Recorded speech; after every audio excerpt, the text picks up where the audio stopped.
तुम्हारे अब्बा रात भर घर नहीं लौटे। चले मैं डब्बू क्लब के लड़कों को कहती हूँ। हाँ हाँ, तुमको तो बस डब्बू क्लब में जाने का बहाना चाहिए।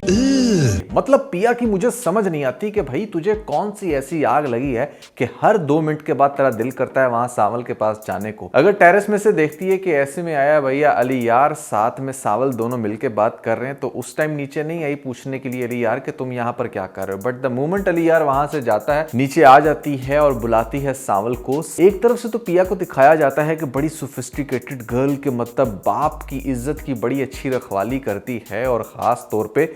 लोगों को ये समझाती फिरती है कि मेरे घर में कोई ना आए, मेरे माँ बाप को अच्छा नहीं लगता। दूसरी तरफ किस तरह से आप देख सकते हैं इस एपिसोड में भी, जैसे बड़ा चोर रास्ते किसी को बंदा अपने घर में घुसाता है, फिर दरवाज़ा बंद करता है और फिर अंदर ला के उससे बात कर रही है कि भाई अली यार यहाँ पर क्या कर रहा था। ये बात जानते हुए भी कि तेरे बाप को बिल्कुल भी अच्छा नहीं लगता कि किस तरीके से कोई भी गैर मर्द जो है वो इस घर में आए, और ख़ास तौर पे इस डब्बू क्लब के मालिक सावल को तो वो एक आंख नहीं भाता। चाहे ये लाख हेल्प कर चुका है लेकिन तुम्हें अपने बाप की थोड़ी सी तो लाज रखनी चाहिए। फिर पिया मनहूस इतनी ज़्यादा है कि जिस टाइम ये पैदा होती है यहाँ पर ले डूबती है अपनी माँ को। ख़ास तौर पे इसी के नाम के ऊपर ऐसा जुआ लगता है जिस जुए की टेंशन आज भी चल रही है, और यहाँ पर बेचारे इसके बाप के पास दवाइयों के पैसे नहीं होते और ऐसे में खेल लेता है वो जुआ, वो भी किसी और के फोर्स में आके। अब इतना सब कुछ होने के बावजूद भी यहाँ पर इसने अपनी पैदाइश पे तूफान तो बर्पा किया, लेकिन सोने पे सुहागा ये कि क्यों आज से 30 साल पहले तुमने मेरी माँ को इस तरह से तन तनहा छोड़ दिया था। ठीक है, इंसान से गलतियाँ होती हैं, उससे भी एक गलती हुई जिसकी उसने उसकी कब्र पर बैठकर माफ़ी मांगी और इस चीज़ का वादा किया कि वो अपनी बेटी का बड़ा ख्याल रखेगा, और उसने रखा भी। कोई बाप चाहे कितना भी बुरा क्यों ना हो, अगर वो अपने बच्चों को एक अच्छी परवरिश करता है और अपने आप को बेहतर करता है तो ये बच्चों की जिम्मेदारी है कि वो ऐसे में अपने पेरेंट्स को माफ़ करके दरगुजर करें। इतने सालों की मोहब्बत प्यार उसने हर जगह जो उसका ख्याल रखा, उसकी तालीम का और उसकी ओवरऑल वेलबींग का, किसी भी चीज़ को यहाँ पर पिया ने कंसीडर नहीं किया और बस एकदम से रगड़ के रख दिया। इवन के बाप सारी रात घर से बाहर है, माँ कहती है कि तुम्हारा बाप अभी तक नहीं आया, तो आगे से सुने क्या कहती है। रात भर घर नहीं आए तो कहाँ चले गए? भाई जितनी अजियत तुमने दी थी, जिस तरीके से तुम उसको ये कह रही थी कि बस आप बड़े सेल्फिश हैं, आप ये हैं वो हैं, तो बाप को तो अटैक आना ना कि भाई इतना ज़्यादा भी अपनी औलाद के लिए करके मुझे आखिर में मिला। तो पिया जो है ना वो लिटरली पनौती है कि यहाँ पर कुछ लोगों की पैदाइश से ही टेंशनें शुरू हो जाती हैं और वो फिर ख़त्म होने का नाम नहीं लेती। यूनिवर्सिटी में एक बॉय अली यार के नाम का इसको बहुत ज़्यादा पसंद करने लगता है। पहले ही उसको घास नहीं डालती, बावजूद इसके कि मतलब वो इसके कंपैरिजन में लाख हैंडसम है, और ये एक बिल्कुल ही डब्बू क्लब का ऑनर ही डिजर्व करती है जिसका नाम है सावल। भैया सावल की एक्टिंग की बात नहीं कर रहा, हिज एक्टिंग इज़ फिनोमिनल और ओवरऑल वो एक बड़ा ही सुपर्ब कैरेक्टर है। और मेरे समेत 99.9% लोगों को लगता भी यही है कि पिया की ज़िंदगी में अगर किसी को आना चाहिए ना तो वो सावल ही होगा, क्योंकि अली यार जैसे डैशिंग बॉय यहाँ पर इतनी सुपर पर्सनालिटी का बंदा एटलीस्ट ये डिज़र्व नहीं करती। लेकिन नेक्स्ट एपिसोड में जो ये लंदी करने जा रही है ना वो आप सुन के होंगे बड़ा हैरान। लेकिन उससे पहले आप लोगों से सिर्फ इतनी रिक्वेस्ट है कि इस चैनल को सब्सक्राइब कर दें, क्योंकि यहाँ पर पाकिस्तानी ड्रामास के बेहतरीन रिव्यूज दिए जाते हैं। PK Luxus. We don't sell crap. By the way latest episode में मुझे इस बात की समझ नहीं आती कि इतना बड़ा सेठ, इतना मतलब करोड़पति, कैसे यहाँ पर अपने मैनेजर को तो छोड़ के एक गुंडों को भी आगे से गुंडों को पकड़ रहा है, और गुंडे भी इनके पास ले दे के ये 2 हैं बेचारे जो इसके गली के चक्कर लगा रहे थे पिया के घर के, और यहाँ पर डायरेक्टली वो इनके ऑफिस में लेकर आ जाते हैं। नॉर्मली अगर कोई बंदा इस तरह का इतना बड़ा सेठ हो और वो कोई इलीगल काम करवा रहा हो तो वो तो अपनी आइडेंटिटी अपने मैनेजर के अलावा किसी और को बताता ही नहीं है। मतलब मैनेजर भी आगे से कोई बंदा हायर करता है और उसके थ्रू वो 2 नंबर काम हो रहे होते हैं। मतलब इतनी लेयर्स होती हैं आगे रखी जाती हैं ताकि जो भी बंदा इस तरह का बड़ा क्राइम कर रहा है, कोई बहुत बड़ा इन्फ्लुएंसर या फिर ऐसे में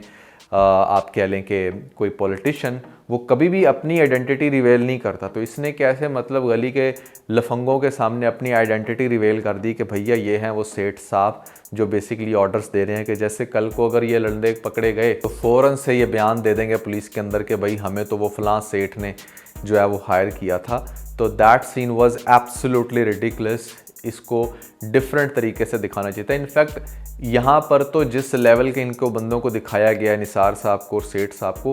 निसार को भी चाहिए कि वो सामने ना आता, निसार भी आगे से कोई बंदा हायर करता और वो बंदा फिर इन बंदों से ये वाले सारे काम करवा रहा होता। इतनी लेयर्स होनी चाहिए एटलीस्ट। लेटेस्ट एपिसोड में ये सीन बड़ा इंटरेस्टिंग लगता है जहां पर सांवल को दिखाया जाता है कि बेचारा जोगी बनकर जिस तरीके से झूम रहा है और जो ओवरऑल इसकी एक्टिंग है, मतलब इट्स नॉट अबाउट कि वो डायलॉग डिलीवरी बहुत अच्छी कर रहा है, the way he see, the way he talk and walks, everything is superb. मतलब अगर वो कोई इशारा भी कर रहा है ना तो वो भी देखने का बड़ा मजा आता है। जैसे अगर आप टीजर में थोड़ा सा गौर करें कि जिस टाइम हमारी पिया जी घर से निकलती हैं तो पीछे पड़ जाते हैं बंदे, तो वो एक इशारे से जैसे कहता है कि ज़रा फॉलो करो, चेक करो कौन है ये बंदे और पिया को कुछ ना हो। That was amazing. अच्छा, अब हम थोड़ा सा डिस्कस करते हैं कि कमिंग एपिसोड में बेसिकली होने वाला क्या है। सबसे पहली बात तो ये है कि जो हमारा अलियार है वो बहुत ही ज़्यादा अपसेट है क्योंकि बीइंग सो पावरफुल वो फिर भी पिया से ना बात कर पा रहा है ना ही उसको हासिल। तो वो ऐसे में अपने बाप के आगे फट पड़ेगा कि कैसी दौलत है आपकी या कैसा आपका रोब के मतलब आपका बेटा जो है ना वो अपनी मोहब्बत को हासिल नहीं कर सकता। ऐसा नहीं कहने वाला, जस्ट इमेजिन कर रहा हूँ मैं, लेकिन बेसिकली वो यही अपने बाप को कहने की कोशिश करेगा कि वो पिया से बहुत मोहब्बत करता है और बाप उसको आगे से कहेगा कि अगर घी सीधी उंगली से ना निकले तो उसको टेढ़ी उंगली से निकालना पड़ता है। तो वो अपने बाप से पूछेगा कि क्या मतलब है इस बात का, तो वो बाप उसका ये बताएगा कि देखो हमने उसके घर प्रॉपर रिश्ता भेजा, मैं खुद गया अपनी वाइफ को लेकर, तुम भी गए थे साथ में, तुमने देखा, हमने अच्छे से रिश्ता मांगा, लेकिन बावजूद इस सब के कि हम उनसे स्टेटस में इतने ज़्यादा पावरफुल, इतने बड़े और तुम माशाल्लाह इतने डिज़र्विंग बच्चे हो, उन्होंने तुम्हें मौके पर रिजेक्ट किया और तो और पिया भी तुमसे बात नहीं कर रही। तो ऐसी कंडीशन में मेरे पास दो ही रास्ते बचते हैं, एक तो वो कि मैं उसको वहाँ से उठवा लूँ और फिर तुम्हारे आगे पेश कर दूं, तुम्हारे साथ ज़बरदस्ती निकाह करूँ, और दूसरी तरफ ये कि अगर तुम वाकई समझते हो कि वो तुमसे बड़ी मोहब्बत करती है तो ये तो बात उसने देख ली है कि उसके पेरेंट्स ने उसको यानी कि तुम्हें रिजेक्ट कर दिया, तो अब वो तुम्हारे साथ डायरेक्ट निकाह करने पर आमादा हो। तुम उसे कॉल करो और कॉल करके कहो कि ऐसे में तुम उससे बहुत मोहब्बत करते हो और करना चाहते हो शादी, तो वो तुमसे भाग के या फिर सेपरेटली कोर्ट मैरिज कर ले। अब ये ऑप्शन जब बाप देगा तो वो सोचेगा कि हाँ यार बात तो सही है। नॉर्मली क्या होता है ना कि लड़के पहले कहते हैं कि कोर्ट मैरिज कर लेते हैं, भाग के शादी करते हैं, लड़की नहीं मानती, अगर उसके घर वाले नहीं मानते या अगर उसके घर वाले मान रहे हो तो बंदा रिश्ता लेकर जाता है। लेकिन यहाँ पर तो हमने शुरुआत बहुत अच्छे से की थी, तो दैट मीन्स के मेरे एंड से कोई इशू नहीं है और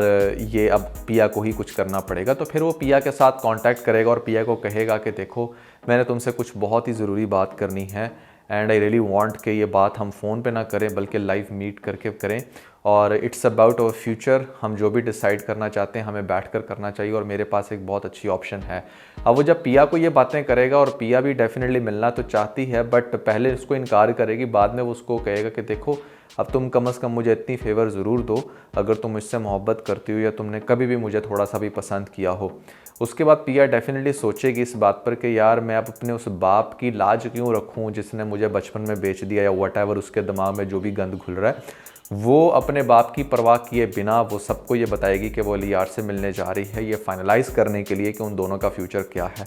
बाप इवन के उसके आगे हाथ जोड़कर रिक्वेस्ट करेगा कि प्लीज़ वो उससे ना मिले, लेकिन फिर भी पिया जो है वो बस पिया है और भूतनाथ है, यहाँ पर कुछ भी कर सकती है। वो निकल जाएगी घर से बाहर अपने यार से मिलने यानी कि अलियार से, और ऐसे में जब वो निकलेगी तो साथ ही जो सेठ के बंदे होंगे वो उसको पीछा करेंगे, उसको किडनैप करने की कोशिश करेंगे और वो ये बात पहले बता देगी सांवल को भी कि तुमने कहा था ना कि जब भी तुम्हारी ज़रूरत पड़े तुम उसका साथ दोगे, तो मैं अब तुमसे सिर्फ ये रिक्वेस्ट करना चाहती हूँ कि मैं अलियार से मिलने जा रही हूँ, मेक श्योर कि मुझे कोई हर्ट ना करे या मुझे ऐसे में कोई ज़बरदस्ती किडनैप ना करे। तो वो डेफिनेटली इस चीज़ की हेल्प करेगा। अब सांवल यहाँ पर जब रोकेगा उन बंदों को या फिर अपने बंदे भेज कर उसको ब्लॉक करेगा तो वो एटलीस्ट वहाँ पिया अपनी डेस्टिनेशन पर तो पहुँच जाएगी, लेकिन सेठ साहब के पास एक मैसेज ज़रूर चला जाएगा कि बेसिकली वो किडनैप करना चाहते थे बंदे, लेकिन सांवल के बंदों ने उनके बंदों को कुछ नहीं करने दिया। अब इससे एक बात तो कंफर्म है कि आने वाली एपिसोड में जो सेठ साहब है वो सांवल के खिलाफ हो जाएंगे, लेकिन फाइनली हमारी पिया जो है वो अलियार के सामने होगी और यहाँ पर बैठकर ये लोग करेंगे फिर बातें। अलियार उसको ये कहेगा कि देखो मेरी नीयत पे तुम्हें शक करने की ज़रूरत नहीं है क्योंकि मैंने पहले दिन ही तुम्हारे घर रिश्ता भेजा। अब तुम्हारे पेरेंट्स ने अगर किसी भी वजह से एक्सेप्ट नहीं किया तो इसमें हम दोनों की कोई गलती नहीं है, हम दोनों एक दूसरे से प्यार करते हैं और आपको भी पता है इस बात के कि पेरेंट्स की दुश्मनियाँ तो अज़लों चलेंगी और यहाँ पर पता नहीं कब तक चलेंगी, तो हम अपना टाइम क्यों बर्बाद करें। ये लोग तो हो सकता है कि आज से 2-4 साल 5 साल बाद एक दूसरे से सुलह कर लें या फिर कंप्रोमाइज़ कर लें, लेकिन हमें अपना टाइम वेस्ट करने की ज़रूरत नहीं है। इसलिए मैं ये चाहता हूँ कि तुम मेरे साथ निकाह कर लो। अब ऐसी कंडीशन में हमारी जो पिया है वो उसको स्ट्रेट अवे इनकार करेगी और ये कहेगी कि देखो मामलात जो है ना वो हमारे निकाह से बहुत आगे निकल चुके हैं।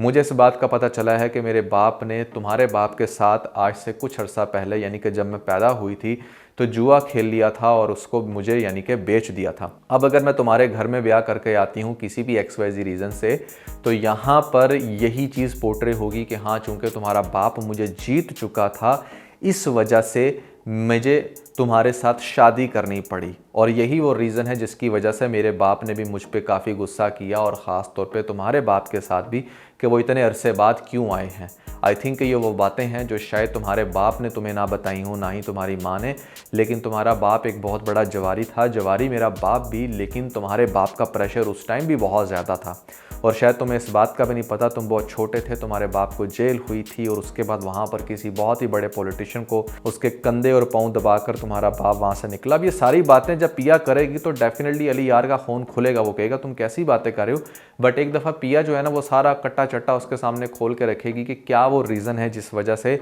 वो तुम्हारे साथ शादी फ़िलहाल नहीं कर सकती। वो ये देखना चाहती है कि उसका बाप और तुम्हारा बाप किस हद तक जाते हैं, क्योंकि मुझे सुनने में यहाँ तक आया है कि तुम्हारा बाप ज़बरदस्ती हमें घर से बाहर निकालने की कोशिश कर रहा है, मुझे किडनैप करने की कोशिश कर रहा है। और जिस सांवल के पास तुम जाकर उसको धमकियां लगा रहे हो ना, आज यहाँ पर मैं जो बैठी हूँ तुम्हारे सामने, उसी की वजह से, क्योंकि तुम्हारे बाप ने तो आज भी बंदे भेजे हुए थे मुझे उठवाने के लिए। अब ये सारी बातें डेफिनेटली अली यार को बहुत शॉक करेंगी, बट वो सुनेगा बड़े आराम से और उसके बाद जाएगा सीधा अपनी माँ के पास।